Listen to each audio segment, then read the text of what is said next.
Yo! Video games. What up, dudes? It's Matt from YoVideogames, and before the shitstorm of the fall gaming lineup comes cascading down upon us, I'd like to take a moment to talk to you about something that's been growing in my mind and probably something you might have noticed throughout the year. Just last month in August, Sony announced at the Gamescom convention that they have sold a whopping 10 million PlayStation 4s to consumers worldwide. Now that is sold, not shipped. They wanted to be very specific about that because that is a very important distinction. What's crazy about this is that years ago, Microsoft claimed that the first to 10 million in a console lifecycle generally tends to be the winner, and well, guess what? Sony has now reached that 10 million PlayStation 4 milestone, and it looks like it's going to be a pretty safe bet to say Sony's probably going to win this round of console wars.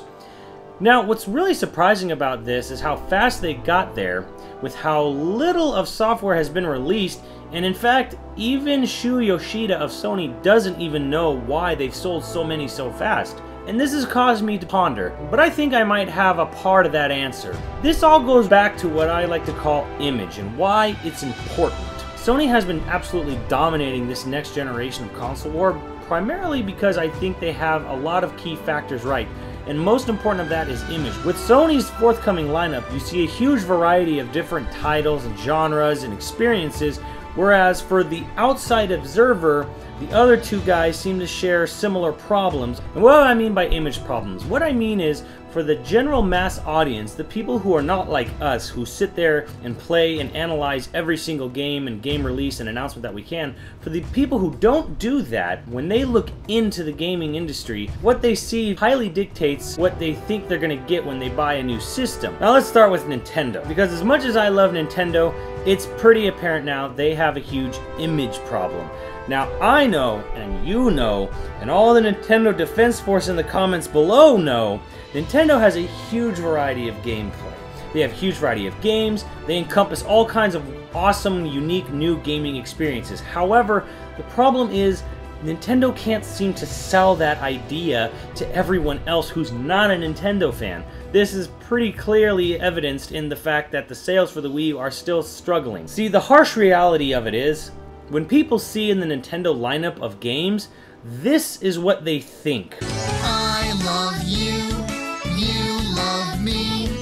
We're best friends like friends should be. With a great big hug and a kiss from me to you. Won't you say you love me too? Oh my. Now I know that's not going to sit well with a lot of the Nintendo fans, but it's an honest truth. People see Nintendo and they think it's all the same bright, colorful, cartoony, childish bopping crap. Not true, but it is unfortunately the sort of grave Nintendo has dug for itself, because it seems to have limited itself in the public's mind that they make games for a very specific set of children, even though that could not be further from the truth. Microsoft, on the other hand, I think has a similar problem. Instead of being strictly for the child family crowd, Microsoft has sort of painted itself into a corner of being the dude bro machine. All of its games and games lineups that they seem to promote heavily all seem to focus on the 18 to 25 demographic of bros and frat boys all coming together to play some shooting and driving and sports games.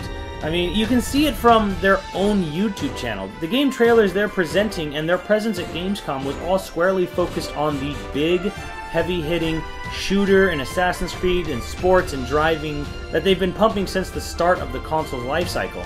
And let's be honest here, they really hurt themselves through all of the first half of 2013 by making something that was super anti-consumer friendly, and they've basically got bitten in the ass for it.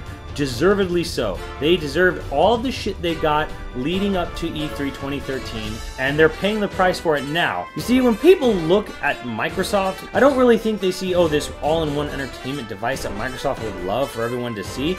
Instead, what they kind of see is this. I got you right where I want you. There is nowhere to run to. This ain't nothing like kung fu, more like watch what you gonna do.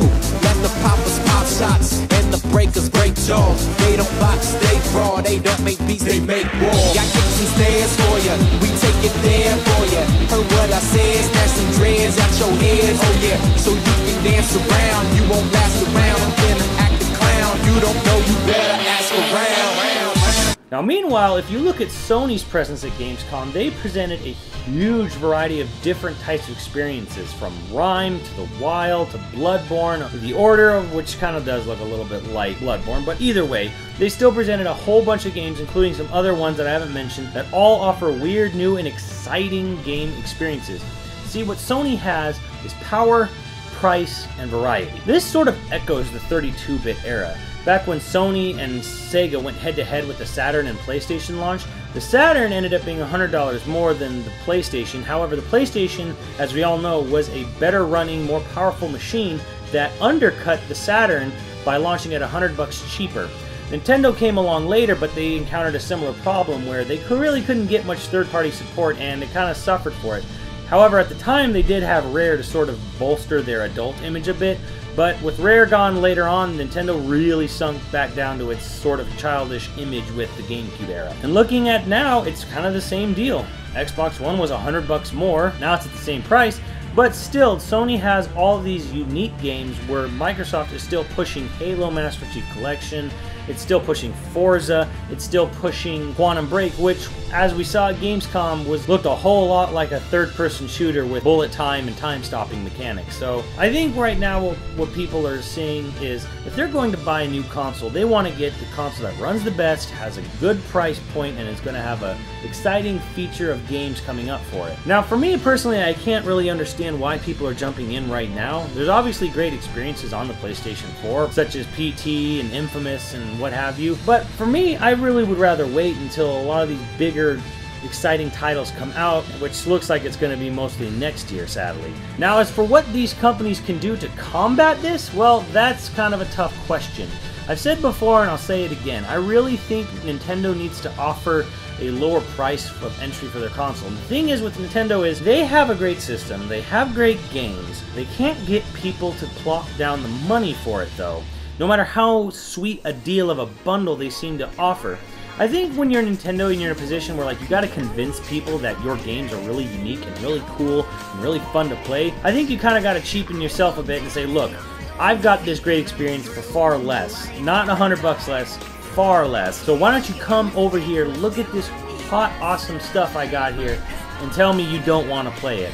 So I think that's what Nintendo really needs to do.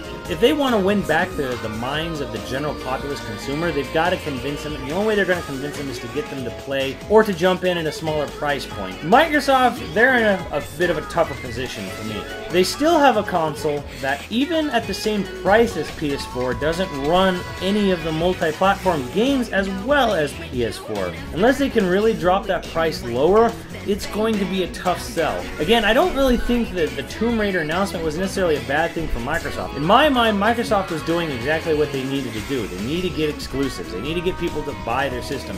Titanfall was good, but it didn't exactly skyrocket the system sales to like the heights that Microsoft wanted exactly. So playing hardball with Tomb Raider, good for Microsoft. Dumb for Square Enix to limit their consumer base as much as they did, but you know what? This is what Microsoft's going to be forced to do, I believe. They have to get exclusives, they have to get franchises and games people really want to play, but make it only possible on their system. So, again, I'm not a Tomb Raider fan, so it doesn't affect me as much. I'm not really bummed or burned by it at all. I feel for all the fans on PC and PlayStation 4, and it is dumb for Square Enix to lose all of them.